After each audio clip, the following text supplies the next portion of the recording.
Fear of intimacy is an often deep-seated and unconscious fear of closeness. In close relationships, it can secretly sabotage your emotional life. The cause is thought to be various fears and imprints from childhood. Once you are aware of these connections, you can work with your fears, free yourself emotionally, and free yourself from blame in the partnership. In today's video, we introduce you to why many people are afraid of intimacy. If you like our videos, feel free to support us with a thumbs up, subscribe to Psychology in Mind, activate the little bell, and get excited about the videos we upload for you every day.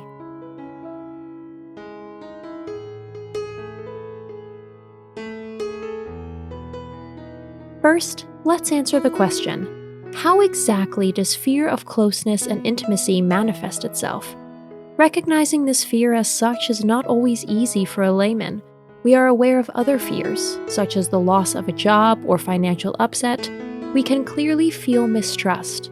But then you are in what should be a happy relationship, and suddenly you are haunted by strange feelings and thoughts.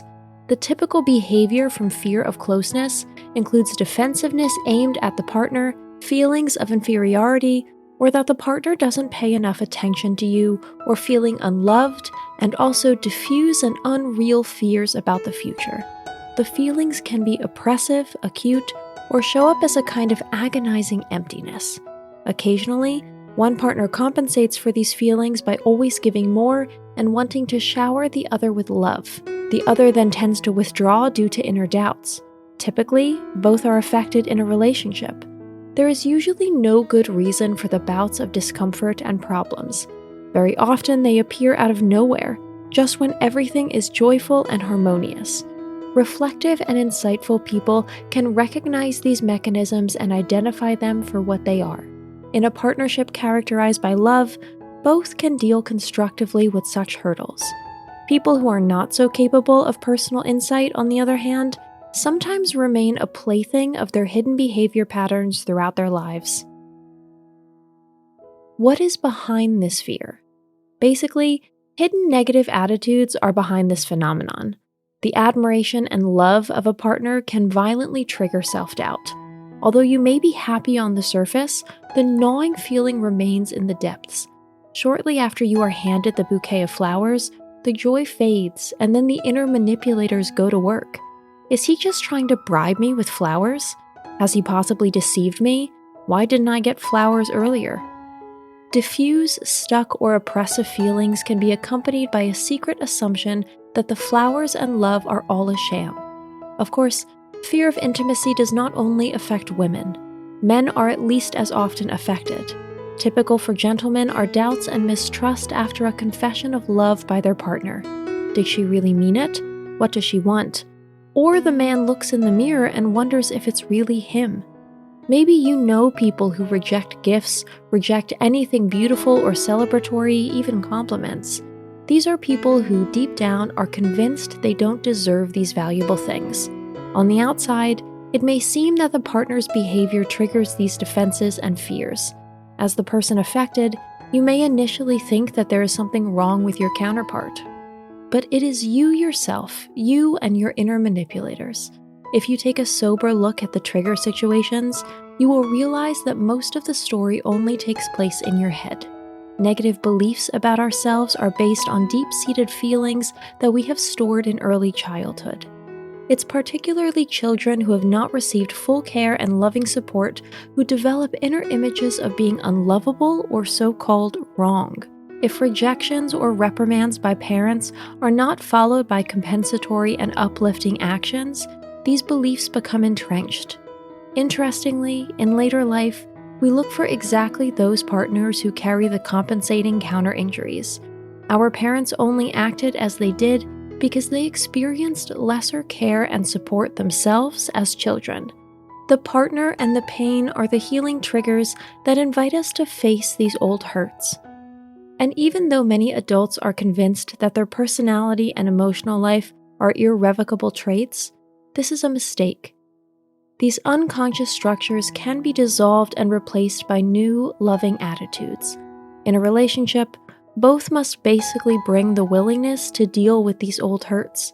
If one refuses to deal with problems, on the other hand, it becomes difficult for the other partner. Such relationships are doomed to fail or continue in a very unsatisfying way. How does the fear of intimacy continue to have an effect? If these mechanisms remain unsolved, a relationship may well work, but not be permanently fulfilling. Tensions and misunderstandings keep building up due to the inner conflicts. Typical reactions and behaviors include withholding affection and withdrawing, indifference or rejection, increasing distrust of the partner, constant criticizing and carping, infidelity, and searching for better partners. How can you overcome the fear of intimacy? Inner beliefs about ourselves can be ferreted out. A whole range of methods are suitable for this. For example, self-help books on the subject, discussion groups, sessions with a psychological counselor, couples coaching or couples therapy, or even hypnosis therapy. Sometimes, people remember certain things spontaneously as soon as they become aware of the connections. They see themselves as a child again, remember the pain, abandonment fears, and self-doubt. This can already set the solution in motion. However, despite aha experiences and comprehensive therapies, the problems never disappear in one fell swoop. Relationships and people are dynamic systems. It is important to stay on the ball and exchange ideas within a relationship. By the way, working on self-image not only has a positive effect on the love relationship, people with strong inner doubts and fears usually also have to deal with disadvantages at work or in their entire social life, and conquering your self-image can improve these. But what does healthy love look like?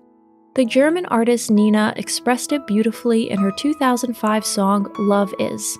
Love shall not, love fights not, love will not, love is, love seeks not, love asks not, love is as you are. Of course, this doesn't mean that a relationship doesn't involve struggle or work at times, but the feeling of love is actually just there, or it isn't.